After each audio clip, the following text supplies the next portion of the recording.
Are we back to the days of darkness? It's a big question that you've been asking at home, and you may possibly even be experiencing this conversation right in your lives where you are across the country. And that's why we'll be talking about it. The Energy Minister yesterday held a press conference. He says that expect intermittent outages, not total darkness. Well, that has reasons to this. He attributes the recent challenges you've been experiencing in your home, in your factories, wherever you are, in your workplace, to a few things, including the fact that there have been supply challenges to the car power. Supply of what exactly? Supply of gas, particularly technical challenges, as we've learned, from Nigeria, bringing the gas to Ghana. He says there have been technical challenges there. Well, he says that, however, you should relax because this is under control. Why? Because Nigeria will begin to supply this amount of gas, and that is scalable to up to 80 by close of the week, this week. And so all this, he says, is totally under control. You should not worry at all as far as the Energy Minister is concerned. Now, the minority has a different view on this. The minority believes that the government is failing to pay its debts. And this is not a technical problem at all. It is a financial one, and that they owe the power producers, the IPPs as they call them technically. And that is where the problem really is. This sounds really awfully familiar. You remember, if you reverse the roles, when the NDC were in opposition, were in government, and the MPP was in opposition, they had reverse roles as far as this is concerned. The MPP in opposition insisted that the NDC's doomsaw, which ran almost 3 years, was a result of financial challenges. It was a liquidity issue. The NDC then in government insisted, they had this line, they were insisting it is technical. I mean, the gas pipeline got broken, we had to fix it. That is a real challenge as far as the NDC in government is concerned. Now the roles have reversed. The NPP is in government and they are insisting it is technical, it's not financial. The minority, the NDC, is insisting it is financial. Well, we've had a few of the civil society groups also talking about it. The Institute of Energy Security says the doomsaw agrees with the minority position that it's a liquidity challenge. It's not a technical one at all. In fact, they call it deception. Some falsehood being peddled out there. So what is the true situation as far as the power supply is concerned in this country? What really is it? We'll be interrogating that tonight. If the Energy Minister says that the days of, and he introduced this yesterday, the days of kwraa are over, what about doomsaw? Is that also over? That's a big question that we'll be asking tonight. Welcome to PM Express. My name is Evans Mensah. Stay with us. My guests are seated.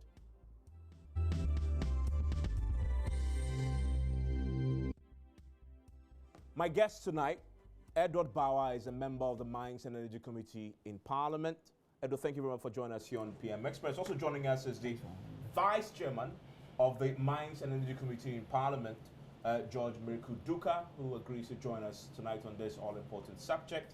Also joining us is Executive Director of the Institute of Energy Security, kwraa, Anamwasechi. Thank you very much, sir, for joining us. Let me quickly start with you, Mr. Duka, on this all-important subject. Yesterday, we had a press conference from the Energy Minister.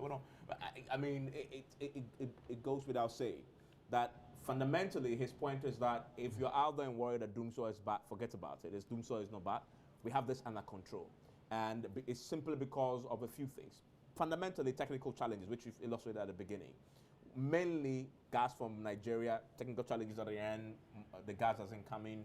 But also they've had issues with the reverse flow to Accra, the pipeline almost finished. However, agreeing the tariff has been an issue. That has been agreed now. November ending agreement to be signed.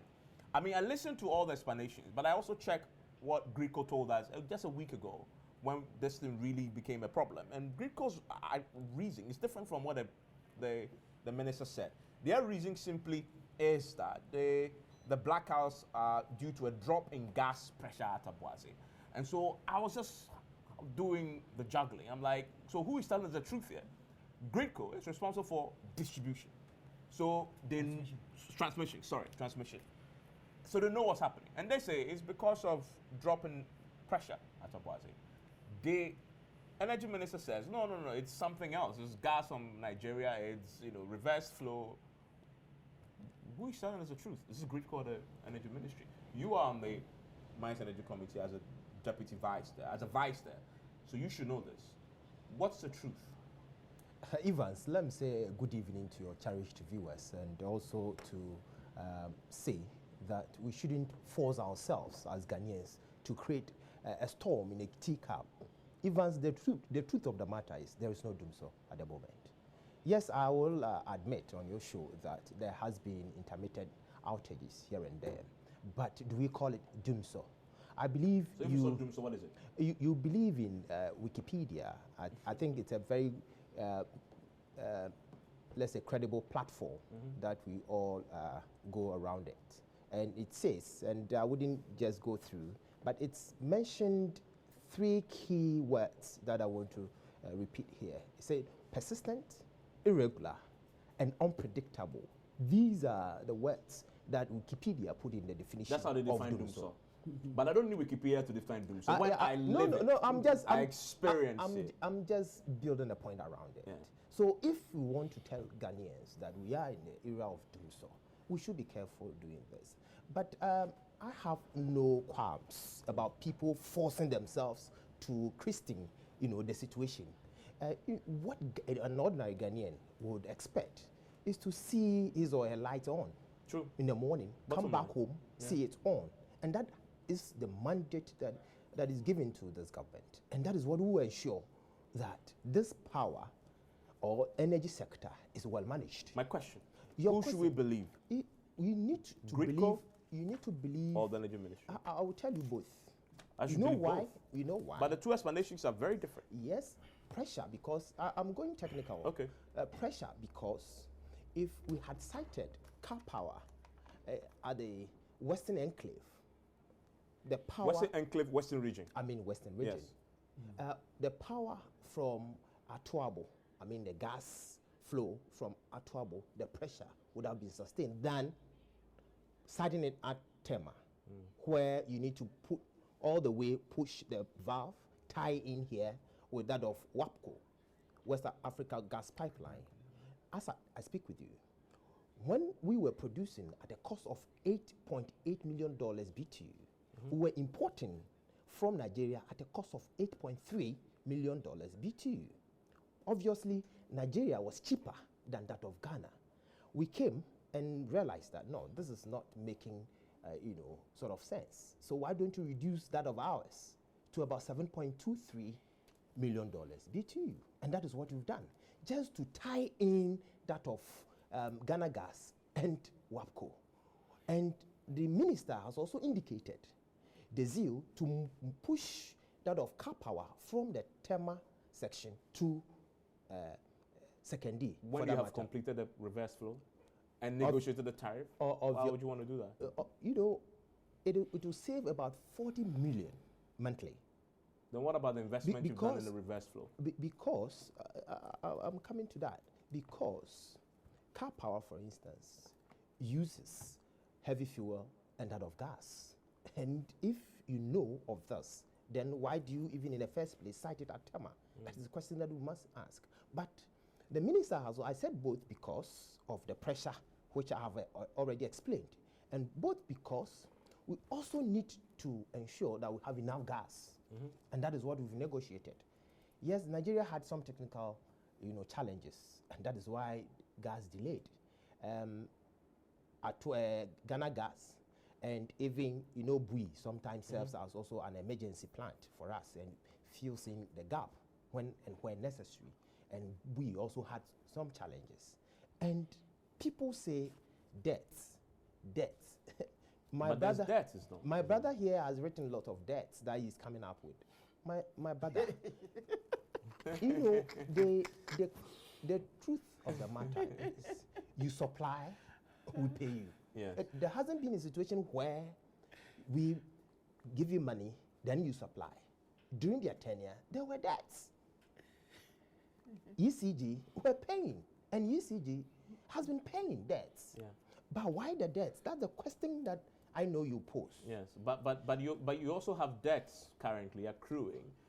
It's My even brother. estimated that ECG, we already all owe Gridco some 800 million, almost a billion, and even that is understated.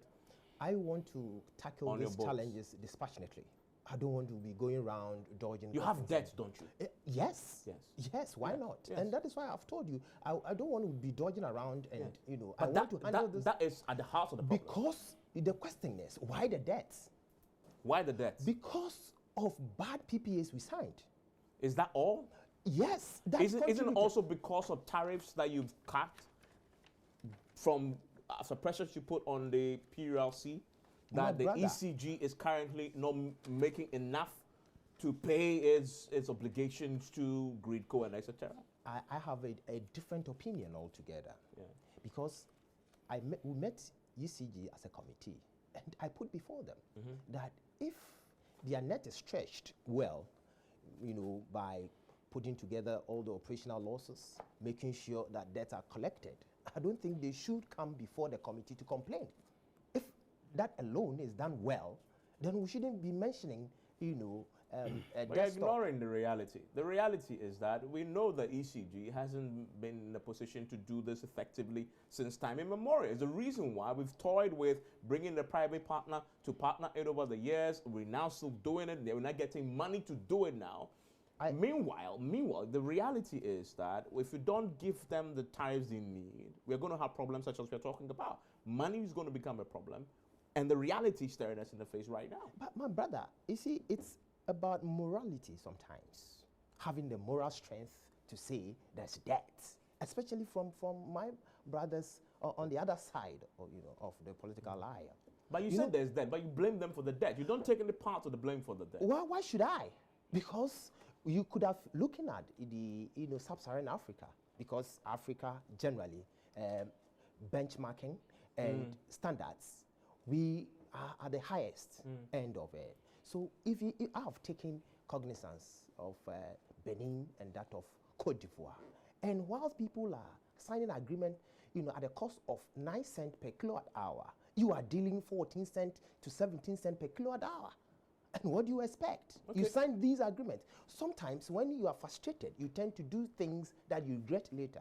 But you should have the wherewithal to come and apologize to Ghanaians for what you did. So you want the minority to apologize to Ghana? Absolutely. They should come rather to apologize. Because if you call in a plant an emergency plant and you sign an agreement for 10 years, Okay. do you still call it an emergency That's a plant? conversation for some other time. But Edward Bawa, the argument, and in fact, the minister made the same argument yesterday, that the reason why we are having these so-called monetary challenges with this is because of the burden you left them. And there's one estimate. We are paying 20 million to companies that are not really producing anything because you sign all these very dubious deals with the IPPs. Your reaction that where we are today is partly because of what you left this current government. Thank you very much, Evans, and good evening to your viewers. Let me first indicate very clearly that if I were to put it in a very simple sentence, why do we have the challenges we have today? It's simply liquidity problems. And with time, I will demonstrate that. Evans, I know you are somebody who has also been very keen on pronouncement people have made. In March this year, I authored an article warning this government about the challenges we're having today, that we're going to have these challenges. And if you remember, I had indicated very clearly, don't bully PURC into fulfilling your tariffs. If you look at basically ECG as we speak today, ECG can only honor on the average 20% of what is billed to them from power they give to them. If you look at just between the end of December and mid-year, indeed, government has accrued in terms of debt to ECG almost $1 billion. And the figures are here. These are figures. And how was the debt accrued? Subsidies? Or what? Subsidies, what do you call it? Utilities that are supposed to be Okay, LMDAs so and others. okay. So that is one aspect. Because you have made and drawn the attention of the issue of car power. And I saw that in your introduction, you were talking about gas. Car power currently, most of them, they use HFO from, that is being supplied to them by Letasco. They supply them that. If you look at car power alone, from May 2017 to October ending 2018, ECG owes car power alone about 300 million Ghana cedis.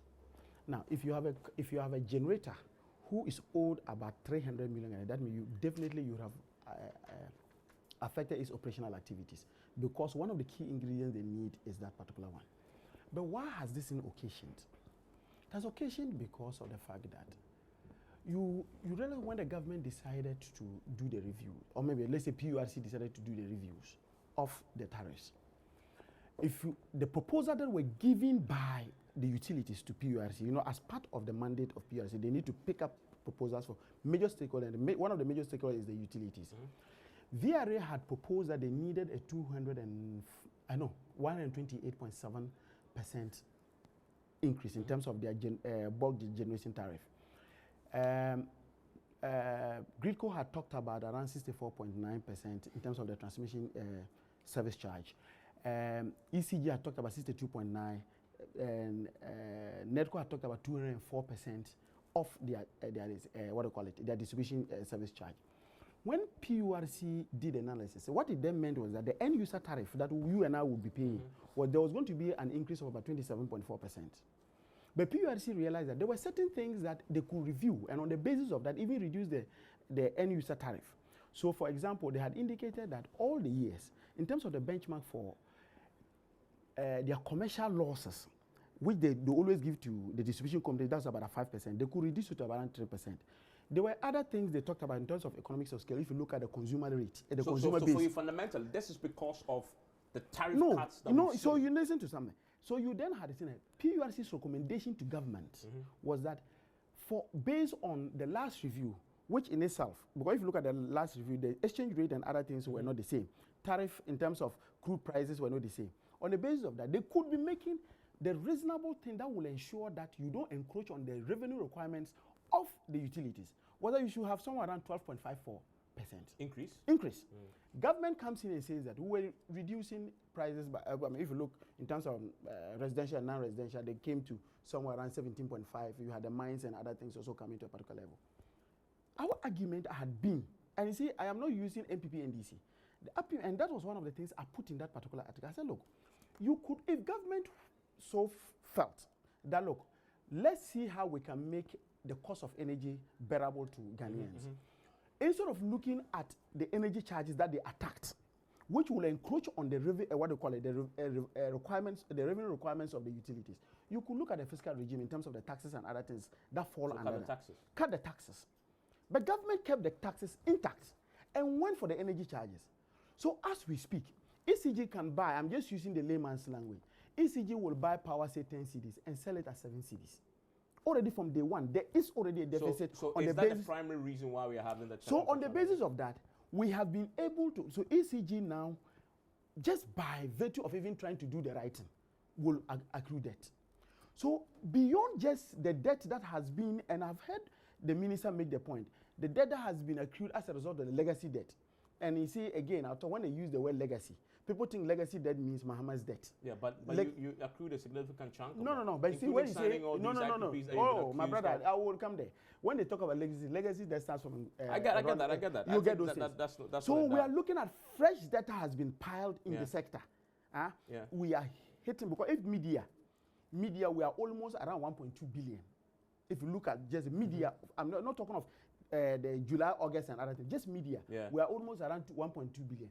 It tells you clearly that there's something that is not right. Okay, so for you, the outages we've had in the last few weeks is down to financial challenges on the basis of this, as a result of the tariffs, which has crippled the ability of the utility to raise revenue. And fantastic. And the point I just want to, you see, one of the things the journalists should do, beyond what Minister Amewu says, beyond what Gridco says, go behind the scenes. If, look, car power. You know, one of the things they said that the car power was experiencing. At one point, they even indicated that car power was experiencing some technical challenge. Car power was not getting what it requires to run in terms of the reason was that car power could not buy fuel. When you say car power could not buy fuel, they didn't have the money. No, but the minister explained yesterday that no, it's a case of look, and I see. Look, if you look at ECG owes Asoglero around 220 million. They owe us Asogli has always been owed. You owe Asogli huge amounts you don't get the of point I'm money when making. you're in the power. You see, look, when you get today, we are talking about you have come in to manage a sector. Yeah. And I make this point on the basis of the fact that just before 2015, December 2016, that there was a declaration of end of duty. And although 2016, fairly we had a stable power sector. The three major evils that were affecting the sector: generation capacity, fuel security, and the fact that the financial health of the utilities were not very right. All these three things had been effectively been dealt with. All things you denied when in the heat of the power crisis. No, we you were issuing statements but you know that you had for financial example, if you look at challenges. You said it was all technical. No, the financial, look, the initial part, you see, if you have challenges, you look at which one will you have to solve first to go to the next one. The first one we had to solve that. We didn't even have the generators to even generate the power. I get you. Let's talk about today. No, I so get the point it is important. It is Yeah. important to make this point. Because if you listen to Minister Mehu, he talks about the power. One of the challenges they have is because they have to pay capacity charges for excess capacity. And he says because of the deals you If you look, ECG talks about the fact that they have excess capacity of about 840 megawatts. Out of these 840 megawatts, they say part of it is also the spinning reserve, or maybe what we call it redundancy. For any grid to work and work properly, you need at least 20% of your peak demand to be able to work. If our peak demand today is around 2,400, let's say that during peak, 20% of it is about 480. Take that away from that. Today, as we speak, Valco. Valco is running only one port line.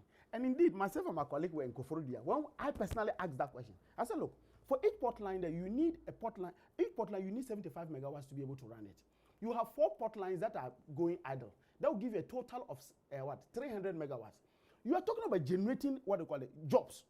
And you know that a Valco is able to process alumina into aluminium. Then you have people like Aloex and other things getting the raw, that's the feedstock, to be able to create jobs in the downstream. So when you get up and indicate that because you have an excess capacity of about 840, without even calculating in your own, in your own estimation, the spinning reserve that you must need in to keep your grid well, then it tells you that you have a challenge. But the last one before you go to my very briefly. You see, I was involved in communication in the energy sector. One of the most frustrated, and I myself, there were certain times I've communicated and went to my own house and I was frustrated because I didn't have lights. When you go and when people are asking for reasons why they're beginning to have power challenges, and you look into their face and say that, look, it used to be doom crab and you are lucky we are not giving you doom so. That is so insensitive.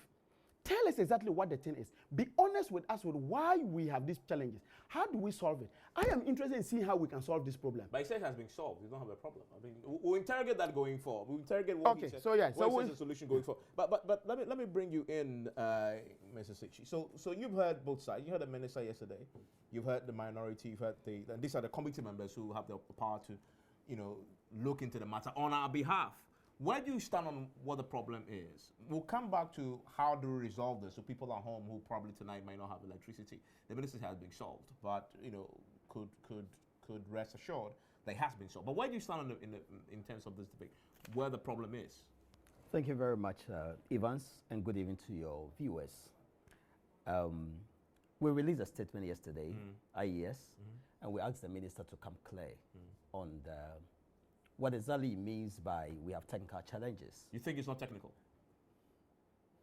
You see, we find it very difficult accepting that situation. You tell Ghanaians that we had problems from the Western Enclave, and there was pressure drop. So it's technical in nature. That's Greco's explanation. That's Greco. Yes. Good one. The deputy minister said the same yesterday morning on City. Okay. Good. If there's a pressure drop, and it's technical in nature, what contributed to the pressure drop? He couldn't tell us. Yeah, but we've heard the explanation that it's just because of the distance it takes to move the fuel. Natural gas to car power. Yeah, I have never known car power use natural gas before. It can use natural gas, but never used natural gas before. It depends. They depend on heavy fuel oil all this while, and it was idle for some time when this issue had not come up. So why all of a sudden you can blame it on car power, which have never used natural gas before? until probably they move it to the Western Enclave, or we get the reverse flow to Tema if it sits there for them to consume. So it can never be anything with car power. They have never used natural gas before here in Ghana. Let's establish that clear. Let's talk about the Nigeria issue. The deputy minister said that there was tanker issues that has to do with they have to pick the line. And in simple language, it means cleaning the line. Trust me, as an engineer, I know what pigging is. Aside cleaning the line, pigging can be used to block a line, seal a line, a pipeline. Pigging can be used to test the integrity of a line, check whether there's corrosion or pitting in the line. Pigging can be used to separate batches of liquid in a pipeline. In any case, if it's for cleaning purposes, what maintenance work was done on the pipeline before the cleaning? This is Nigeria. Nigeria. So they never communicated to Ghanaians that we are going to clean our line. But this happens. This is Africa. I won't accept this. It's difficult to accept that this is the issue. But are you saying like it doesn't happen? That it does happen that you clean a line. Yes. But you need to maintain the line before. If you carried out probably a welding work on the line, after you've done this work, you need to clean the line because there will be debris in the line. It happens The pigging is that you would have done something with the line. Now, on the basis of that, you want to be able to see whether the integrity of the line is okay for you to put pumping gas. That is why it is done. Did they tell you it was out of the pain that the experience Because that challenge? No, that's the only thing that the minister said. But you don't get you the were point. not there. You see, But the you point were of part of this pipeline. What it means is that there would have been a curtailment of gas supply even way before the pigging comes in. Exactly. There would have been a curtailment of it. The minister didn't know what he was talking about. How? How? There would have been a curtailment. It's just a technical fault. And that is what happened. Let me have my platform. Evans. If there's going to be pigging, the line would have been maintained. And pigging, they can also do pigging to gauge the line to see whether the geometry of the line has not changed. And so we should have known this far in advance before you come and tell us today this issue.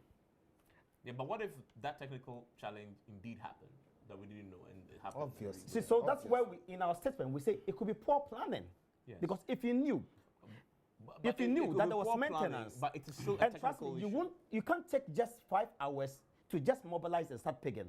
Trust me, you can't take for this pipeline size. So you're saying that if there was the technicality and what it takes to do pigging, the Nigerians should have necessarily informed us, or we should have known. We should have known. Okay. We are part of this pipeline. We are But stakeholders of this pipeline. I get the they point. don't own the line alone. I get the point about we knowing, but it still doesn't. It means the minister also tells the truth when he says that it was technical challenge. We in our statement is clear. We say it's just half truth. Okay. What is half truth about that? You tell us our tanker issues. We also But know that's a that technical issue. pipeline pigging is a technical issue, About but it was about poor planning as well.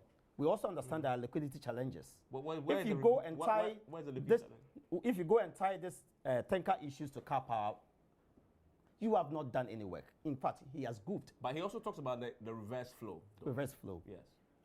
Government should have known.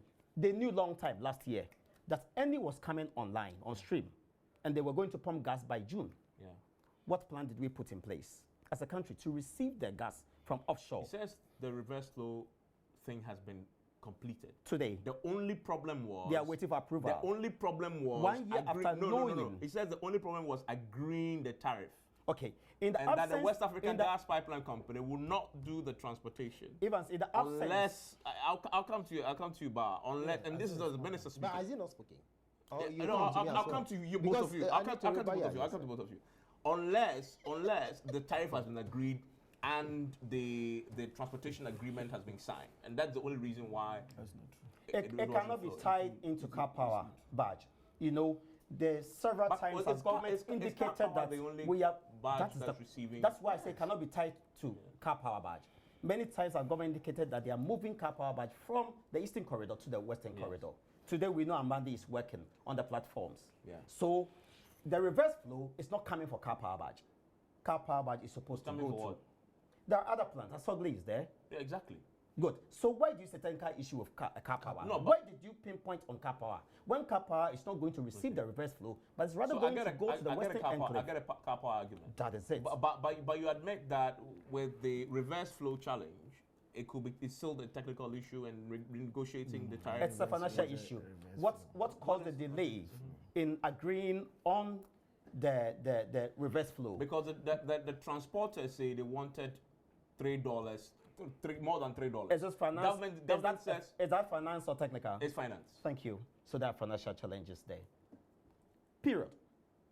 So your argument, if you had negotiated that financial the amount, the flow would have happened. If they are done and that long challenge, because and you wouldn't have pointed to that challenge. Exactly. Beyond that, why was AXA and Car Power sitting idle when they can run on HFO? Why were they sitting idle? What is all this HFO?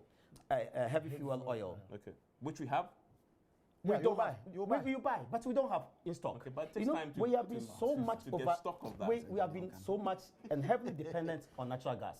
Yeah. It could be it is the cheapest form of fuel, but we know that all the plants run on almost dual. Dual fuel. Either it's run on natural gas and distillate fuel oil, natural gas and light crude oil, natural gas and heavy fuel oil. They run. So you should have a backup for the natural gas that you have been so much dependent, you'll be dependent on. And we know Car Power and AXA don't depend on natural gas. Yeah. So where is their fuel? Okay, finally, you also agree with the minority that part of this is a debt problem. But you need to explain to me, and I'll come to you on that, how the debt affects our ability. Is it that we don't have money to purchase the gas we need? You see, if there is money, it's not just the gas.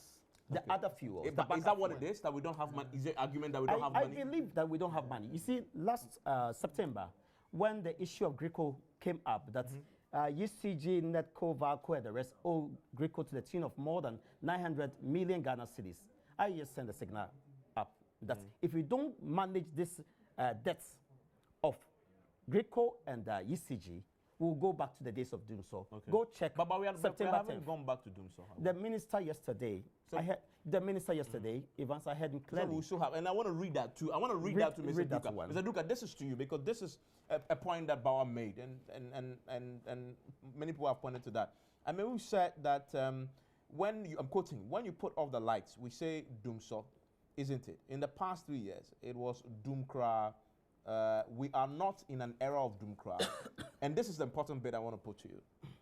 Quote, the light may go off as we are witnessing, but I can assure you that long period that we envisaged, that our opponents think they want to capitalize on, that period will never come because we are managing the system.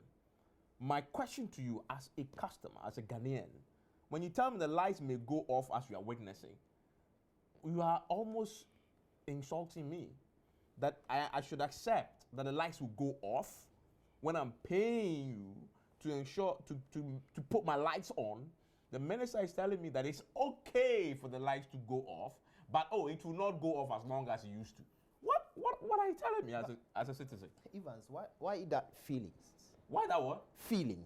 But when the minister tells you the lights may go off as your witnesses, I should accept what it. we shouldn't forget is we're dealing with machines, and the key word there is may. The key word there is may. Something that may happen. No, but technically. you have excess capacity. You have excess capacity. This you have redundancy. I think the explanation he to the point that you even complain that you have too much excess. The excesses are there. Yes. I agree, but he never mentioned excess. No, but the point I'm making to you is that what you said, your explanation is that it may because it's machine. But that is why you have excess, so that when one machine fails, the other machine comes on, so that I don't see. But I don't see that the lights go off. Sometimes, before you even switch to a different machine, there is a gap. When I have 12 hours, there is a gap. One of these days There is last a week, gap. it was off for close to a half day. Contextually, you may have your own views about it, and forcing ourselves to term it as doomso, I don't have any problem. No, but we shouldn't If quarrel you about force- doomso. Yes, I don't have any problem about Fundamentally, that. I don't have But power. Yes. I don't want to quarrel about what the you call most it. important thing is for the current outages to be managed. Yeah. And that is the assurance that the minister has given. No, but he said, so you say yes, it's acceptable. When you hear your energy minister tell you that you will witness. When I spoke to him for further and better particulars, as we may put it, what he told me was, technically, there may be a fault somewhere. that can trigger the situation. So, and that one, he may not be able to vouch. And we should accept that as an energy minister. You that. The- You believe him. He's What- creating you see- a condition so that when it happens, he will point to that and say, "Oh, this is a localized fault." Meanwhile, there's a bigger problem. Why are we creating, the politician as a monster that should not be trusted? Okay, thankfully, Why? Bawa is here. In their time, they told us a lot of these Bawa- things. Ba- So we've learned our lessons. As for Bawa and his cronies, I don't want to follow them because they have brought us But to you're this far. sounding You awfully signed- familiar. Why? What we are hearing. Why?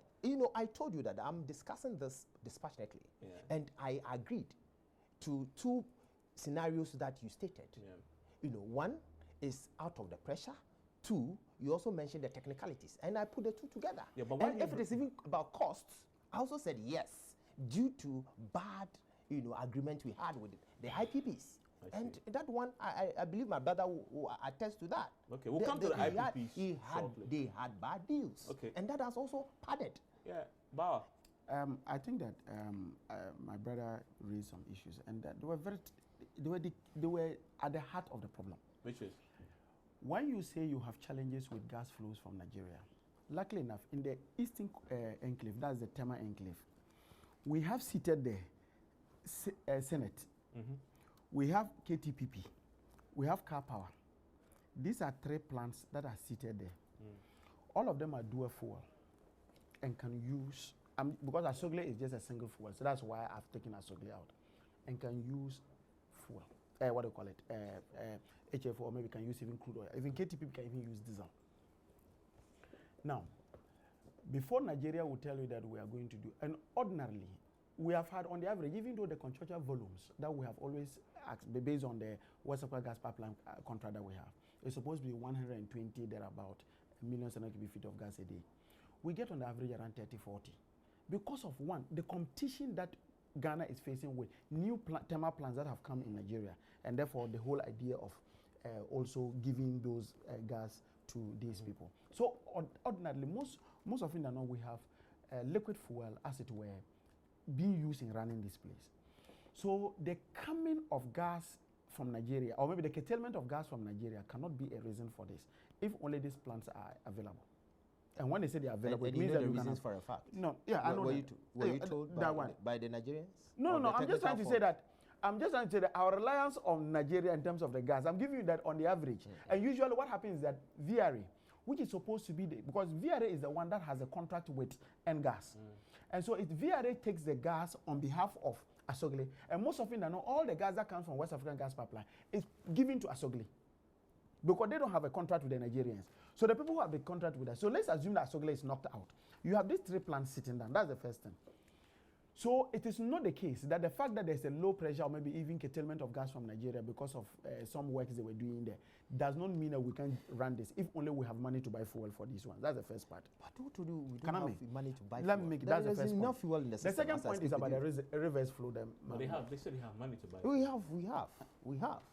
I'll show you the figures. We'll finish. Which We'll figures? come there. Which figures? No, What is the come source there. of this Now, document? I because- don't know where this document is coming I'm from. coming. What? Let me Before see the yes, figures. Yes, before I even What come sort of to figures the- are you looking for? I want to see it. Oh, We're terrible. Power the figures generated that have been figures. given to us. Figures that have been given to us by. But you can easily print some of this. Me, I don't believe this document. ECG. of Ghana. Bawa can do anything. You don't know You this can thing create- of me, I'm not aware of this of the document. media Me, budget. I've not This seen is this document anywhere. November Me, 20. Bawa can. Is it Bawa why you're can in create parliament this. so you can do this and you will not be charged for You paying? haven't, Mr. Duka, you haven't seen this as a I'm not vice chairman of the committee. My document is you don't different know- from his. My document is absolutely different from his. I don't okay, know where where did he you get getting his this from. document? He's even For stated the some. meeting two of us attended in the Oh, Koforia. which document? Which Yeah, who meeting? gave it? I Who got it? had a ECG, different look, document engineer altogether. Sam in this Bagua document. Chapia, managing director. You didn't get a copy of this? The cover, I've taken time to go through. The cover is the same cover I had, but the figures are different, entirely So he's different. doctored the figures. He's done so. He's absolutely done so. But you see, I see the reverse. I want to talk about this reverse flow that the minister gave. Yes. You see, based on, we realized even way back, somewhere around 2015, 2016, that we were going to have stranded gas in the Western Enclave, because if you look at the number of plants that we had in the Western Enclave, they could not take all the gas that we're producing, because ENI was coming on stream, 10 was coming, and we already had Jubilee coming. So why did you put Kappa in I'm coming.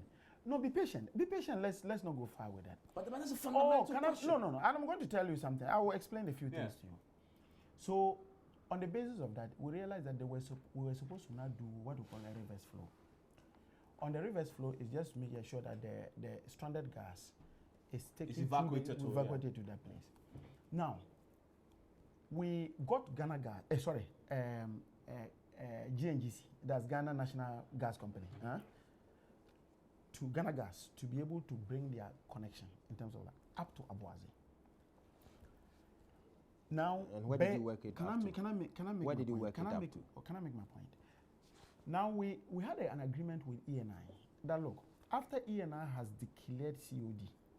What's COD? That's commercial operation date. Commercial operation date, and they have been able to do that.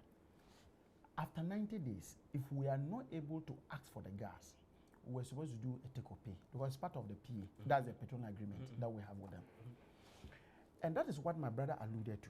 So on the basis of the contract, we should have finished with the reverse flow by June to pick up the gas from June 2018.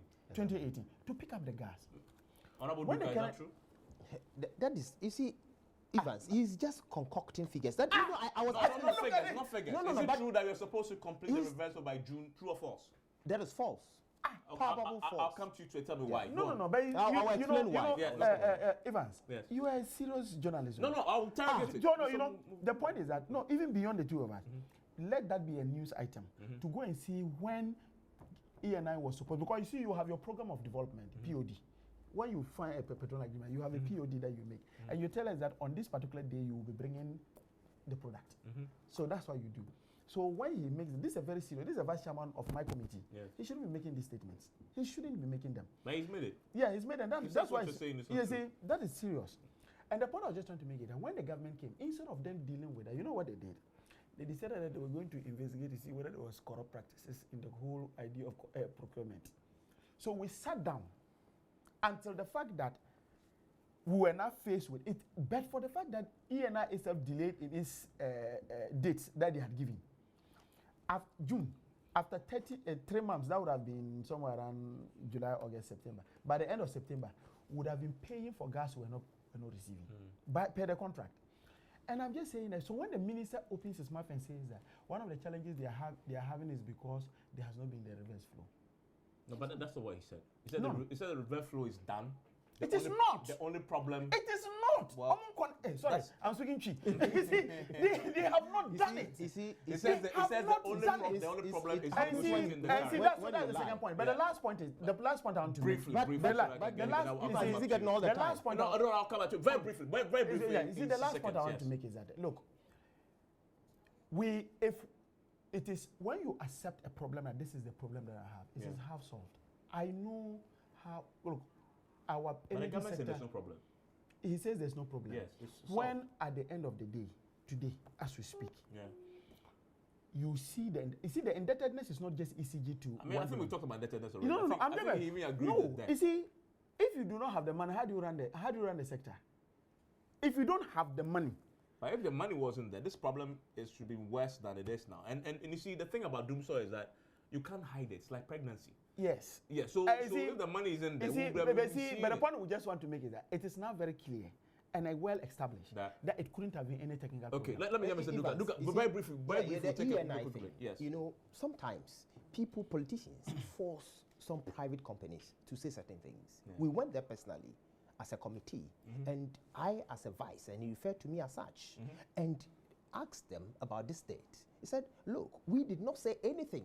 Well, about the date for completion of the reverse flow. Absolutely. Okay. So the politicians came, predicted June. Meanwhile, they have not said anything. No, but no. Wait, you let me say something. You see, even Assad June 30th, 2016. Yeah. Ex-President Mahama mentioned something which is from graphic.com, and with your permission, I read. It says, "We are not out of Doomsaw yet, President Mahama." He says, President John Dramani Mahama has admitted that the country was not out of its power crisis yet, but indicated the situation was better than it used to. Yes. Which date was this? 20th June 2016. Okay. And this So was the carried point, around. to the point, To the point that we- The point is, now they go around to say that we solved Dumso, and there wasn't any Dumso. We brought enough, but what we have been hammering on is the management aspect of our PPAs, the IPPs so we'll that talk we about had the in the PPAs. system. Yeah. They couldn't do them, and we are in a better position to manage them, and we are managing them now. What I am reassuring Ghanaians is that we didn't go back to Dumso. There is no Dumso, and we are managing the system. Car power is going to be managed well. Now there has been this COD arrangement where some now even we getting more IPPs coming on board, like Rotting, which is going to give us about 300 megawatts in addition. These are excesses that they've created. Okay, in the hold your horses. going to run Hold your horses. When we come, I think we're going to the next quick segment we'll wrap up with, which is how do we resolve these challenges permanently? Stay with us. Still live on PMS. Mr. Stitchett, as we wrap up, so how do we fix this permanently from your independent point of view? What's your expectation of government going forward? The first thing I want to say that even sir, I will want Ghanaians and myself to forgive my able vice chairman on the committee. I'm sure he missed the dates about the any startup. The completion of the yes, of course. They indicated that mid this year they're going to start, and because they didn't start, I've seen they a were graphic story reinjecting. that talks about mid-year. Good one. So he missed the date. That's what we can forgive him. The next thing is that we'll continue accumulating the debts until we set the right tariff. Okay. Today, ECG will take it from the power producer at 59 pesos per kilowatt hour Okay, so you and expect sell at 42. tariff review. Already there is a loss of So 70 one of the ways per forward is review tariff. one to go. Okay. The next thing is that they sell to us in cedis, collect the money in cedis, and go and pay the IPPC in dollars. Which the forest you're buying too much. The forest exposure You need is too much CDs to buy that. exactly. It should be managed. losses. And finally, I want the minister to give us a clear plan of action that is going to take to stop this and ensure that it will not recur. Okay. Briefly, I think that he's captured it. I think that look, Ghanaians still deserve some lower cost in terms of affordable cost of energy. But I think that government must target the right place. And for me, it's the fiscal regime. That's the first aspect of it. I also agree with him that there must be a cost-reflective tariff that will ensure that the so you utilities... expect increases in tariffs? Not necessarily, but I think that the deduction should not be on the energy and service charges. It should be on the fiscal, that's the taxes that we so have. government should... And the should last do but that. not the least Very briefly. is that be honest with Ghanaians. Okay. That's the trick. Honorable Duka. Evans, I don't want to talk much about the dates. It's not really important to, as far as this debate is concerned. But I'm sure that Honorable Bawa has indicated their willingness to increase tariffs if power is given to them. No, I didn't say that. That is what you are saying. I said target the right And what reduction. we need to also do is to also push our CODs forward. I mean, the commercial operation dates forward, some of the IPPs, because they are very bad. And also ask ECG to really manage the operational losses. If these things are done, I believe everything will be. Thank you very much. You've been listening to Edward Bawa, is a member of the Mines Energy Committee. He's been here with his vice chair of the committee, George Meku Duka, and also with us this evening had been the executive director of the Institute of Energy Security, Kwesi Anamwa. My name is Evans Smith. Enjoy the rest of